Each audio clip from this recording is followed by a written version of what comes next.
Vous est-il déjà arrivé d'être tellement absorbé par une activité que le temps semble s'arrêter?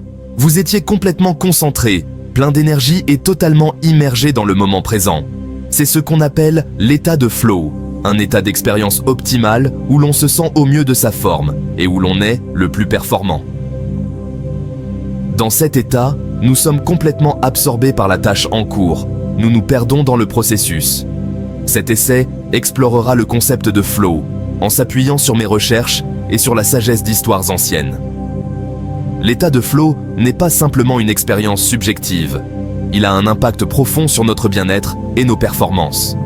Lorsque nous sommes en état de flow, nous sommes plus créatifs, plus productifs et plus épanouis.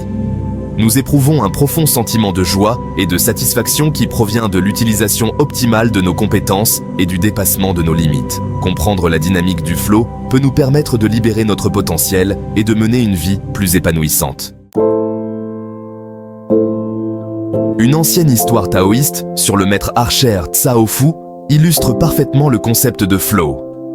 Un jour, un homme nommé Chuang Tzu rencontra Tsao Fu en train de s'entraîner au tir à l'arc.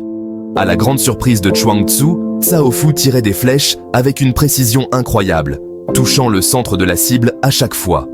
Impressionné par l'habileté de Tsao Fu, Chuang Tzu lui demanda « Quel est le secret de ton tir à l'arc ?» Tsao Fu répondit « Ce n'est pas moi qui tire la flèche, mais quelque chose d'autre prend le dessus. » Intrigué, Chuang Tzu s'enquit davantage, et Tsao Fu expliqua que lorsqu'il encochait la flèche, il ne faisait plus qu'un avec l'arc, la cible et la flèche elle-même. Son esprit devenait calme et il tirait simplement la flèche sans effort conscient. L'histoire de Tsao Fu souligne l'importance d'une immersion totale dans l'activité. Il ne se contentait pas de viser et de tirer. Il était pleinement présent à chaque instant, laissant son intuition et son habileté le guider. Cet état d'action sans effort ne se réalise pas du jour au lendemain. Il exige des années de pratique assidue, une connaissance approfondie de l'art et la volonté de s'abandonner au processus. La maîtrise du tir à l'arc par Tsao Fu ne se résumait pas à atteindre la cible. Il s'agissait d'un voyage de découverte de soi et de la poursuite de l'excellence. Son histoire nous enseigne que le chemin de la maîtrise est pavé d'engagement, de persévérance et d'apprentissage expérientiel. C'est par un effort constant, une attention concentrée et un lien profond avec l'activité que nous pouvons commencer à faire l'expérience de l'état de flow. Dans mes recherches, j'ai identifié plusieurs conditions clés qui contribuent à l'expérience du flow. L'une des plus importantes est de trouver le juste équilibre entre les compétences et les défis. Si la tâche est trop facile, nous nous ennuyons. Si elle est trop difficile, nous devenons anxieux. Le flow se produit dans cette zone idéale, où nos capacités sont pleinement sollicitées et où nous nous dépassons juste assez pour sortir de notre zone de confort. Imaginez un musicien en train de répéter un nouveau morceau. S'il choisit un morceau bien au-delà de son niveau de compétence, il se sentira probablement frustré et découragé. À l'inverse, s'il s'en tient à des mélodies simples qu'il maîtrise déjà, il s'ennuiera rapidement. La clé est de trouver une musique qui le mette au défi tout en restant à sa portée, ce qui lui permet d'apprendre et de progresser à chaque séance d'entraînement. Section 5. Objectif clair. Tracer la voie de l'expérience optimale. Un autre élément crucial du flow est d'avoir des objectifs clairs. Lorsque nous savons ce que nous voulons réaliser, notre attention se concentre et nous sommes plus susceptibles d'entrer dans un état de concentration profonde. Ces objectifs n'ont pas besoin d'être grandioses ou complexes. Ils peuvent être aussi simples que de terminer un chapitre d'un livre, d'effectuer une série d'exercices ou d'écrire une page d'un rapport. Sans objectif clair, nous sommes plus susceptibles de passer d'une tâche à l'autre, sans jamais nous engager pleinement dans aucune d'elles. Notre esprit devient dispersé et nous passons à côté de l'occasion de ressentir la profonde satisfaction que procure la réalisation d'un objectif, aussi petit soit-il. En définissant des intentions claires pour nos activités, nous créons une feuille de route pour notre attention, nous guidant vers un état de flow. Section 6. Feedback. Immédiat. Naviguer dans le courant du flow. Un feedback immédiat est également essentiel au maintien de l'état de flow. Lorsque nous recevons des informations en temps réel sur nos performances, nous pouvons faire des ajustements et rester sur la bonne voie. Ce feedback peut provenir de différentes sources, comme un coach, un enseignant, un collègue ou même de l'activité elle-même. Par exemple, un grimpeur reçoit un feedback immédiat par la sensation de sa prise sur la roche et la position de son corps. Ce flux constant d'informations nous permet d'affiner nos actions et de progresser vers nos objectifs. Il nous maintient engagés et motivés, nous empêchant de nous laisser distraire ou décourager. Sans lui, nous sommes plus susceptibles de perdre notre concentration et de sortir de l'état de flow. Par conséquent, il est essentiel de rechercher des activités et des environnements qui nous fournissent un feedback clair et rapide. Section 7. Créer un environnement optimal. Minimiser les distractions. Maximiser la concentration. L'environnement dans lequel nous nous trouvons peut avoir un impact significatif sur notre capacité à atteindre l'état de flow. Un espace de travail encombré, un environnement bruyant ou des interruptions constantes peuvent facilement perturber notre concentration et nous faire sortir de l'état de flow. Créer un environnement optimal pour le flow implique de minimiser les distractions et de maximiser notre concentration.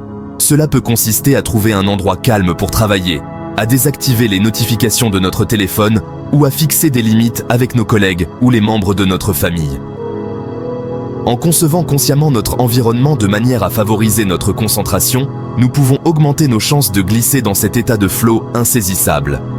N'oubliez pas que l'objectif est de créer un espace où nous pouvons nous immerger totalement dans la tâche à accomplir, sans distraction. Section 8. Le flow au-delà du tir à l'arc. Application dans le sport, les arts et le travail. Bien que l'histoire de Cao Fu soit centrée sur le tir à l'arc, les principes du flow peuvent être appliqués à un large éventail d'activités. Les athlètes décrivent souvent l'expérience du flow pendant la compétition, lorsqu'ils se sentent dans la zone et qu'ils sont au sommet de leur forme. Les musiciens, les danseurs et les artistes puisent également dans cet état lorsqu'ils sont complètement absorbés par leur processus créatif. Le flow ne se limite pas aux activités de loisirs. Il peut également être expérimenté sur le lieu de travail. Les chirurgiens, par exemple, décrivent souvent l'expérience du flow pendant une opération lorsque leur concentration est absolue et que leurs mouvements sont précis et délibérés. Les programmeurs, les écrivains et les entrepreneurs peuvent également puiser dans cet état lorsqu'ils sont profondément engagés dans leur travail. Section 9. Le pouvoir transformateur du flow. Transformer les difficultés en opportunités. L'état de flow ne consiste pas seulement à atteindre des performances optimales. Il s'agit également de transformer notre relation aux défis. Lorsque nous sommes en état de flow, nous ne considérons pas les défis comme des obstacles, mais comme des opportunités de croissance et d'apprentissage. Nous accueillons la difficulté à bras ouverts, sachant qu'elle nous pousse à élargir nos compétences et à atteindre de nouveaux sommets. Ce changement de perspective peut avoir un impact profond sur nos vies. Il nous permet d'aborder des tâches difficiles avec un sentiment d'enthousiasme et d'anticipation, plutôt qu'avec peur et évitement. En considérant les défis comme des opportunités de croissance, nous libérons notre potentiel et nous ouvrons à de nouvelles possibilités. Section 10. Cultiver le flow. Conseils pratiques au quotidien. Cultiver le flow dans nos vies ne consiste pas à attendre qu'il se produise. Il s'agit de créer activement les conditions qui le rendent plus susceptible de se produire. Voici quelques conseils pratiques pour intégrer le flow dans votre vie quotidienne. Choisissez des activités que vous aimez et que vous trouvez intrinsèquement motivantes. Le flow est plus susceptible de se produire lorsque nous sommes engagés dans des activités que nous trouvons naturellement gratifiantes. Fixez-vous des objectifs réalistes, stimulants mais réalisables. Commencez par des objectifs modestes et gérables, puis augmentez progressivement la difficulté à mesure que vous progressez. Éliminez les distractions et créez un espace dédié à votre travail ou à vos loisirs.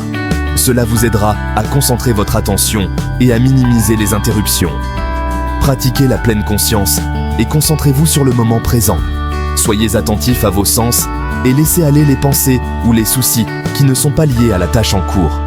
N'ayez pas peur d'expérimenter et d'essayer de nouvelles choses. Plus vous explorez d'activités différentes, plus vous avez de chances de trouver celles qui suscitent votre intérêt et vous permettent de faire l'expérience du flow.